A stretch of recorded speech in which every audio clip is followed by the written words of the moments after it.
పోలీపాడ్యమి పోలీపాడ్యమి నాడు దీపదానం చేయటం, నదులు చెరువుల్లో దీపాలను వదలటం వంటివి చేస్తారు.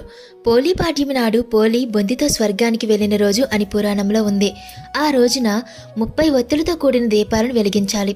అరటి దొప్పలలో దీపాలను వెలిగించి వాటిని ప్రవహించే నదీ జలాల్లో వదిలిపెట్టాలి. ఇంట్లో పూజ చేసుకునేవారు, సమీపంలో నదులు చెరువులు లేనివారు ఇత్తడి పళ్ళెంలో నీళ్లు పోసి అందులో దీపాలను వదులుతారు.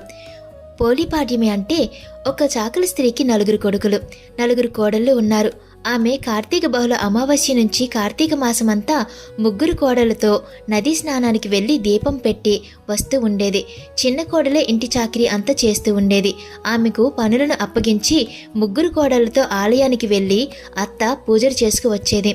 చిన్న కోడలికి పోలికి కూడా కార్తీక మాసంలో నదీ స్నానం చేయాలని, కార్తీక దీపారాధన చేయాలని కోరిక ఉండేది.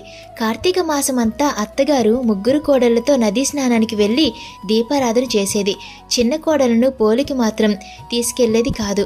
కార్తీక బహుళ అమావాస్య నాడు అత్తగారు తెల్లవారుజామున నిద్రలేచి 3 కోడళ్లతో పాటు నదీ స్నానానికి వెళ్ళింది.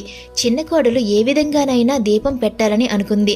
వెన్న చిలికిన కవ్వానికి అంటుకున్న వెన్నను తీసి పెరట్లో ఉన్న పత్తి చెట్టు కింద ఉన్న పత్తి కాడను తీసుకొని వత్తిగా చేసింది. బావి దగ్గర స్నానం చేసి తీసిన వెన్నతో వత్తి చేసి దీపారాధన చేసింది. దీపాన్ని అత్తగారు చూడకుండా ఉండడానికి చాకలి బాణను మూతగా పెట్టింది.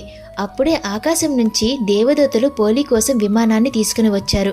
పోలి ఆ విమానాన్ని ఎక్కి బొందితో స్వర్గానికి వెళ్ళింది. ఆ విధంగా వెళ్లడం చూసి మహిళలు ఆశ్చర్యపోయారు.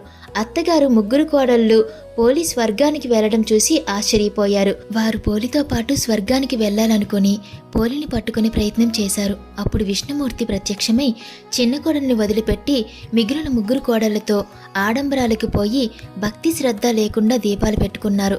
కానీ పోలి మాత్రం ఒక్కరోజు ఇంట్లో దీపం పెట్టుకున్న భక్తి శ్రద్ధలతో పెట్టింది. కాబట్టి పోలిని బొందితో స్వర్గానికి తీసుకుని వెళ్తున్నాను అని చెప్పారు. వారు చేసిన తప్పులకు సిగ్గుపడి తలదించుకున్నారు. పోలికి చేసిన అవమానానికి చాలా బాధపడ్డారు. ఈ కథను విని అక్షింతలు వేసుకున్నట్లయితే కార్తీక మాసమంతా పురాణ పఠనం శ్రవణం చేసినంత ఫలితం కలుగుతుంది.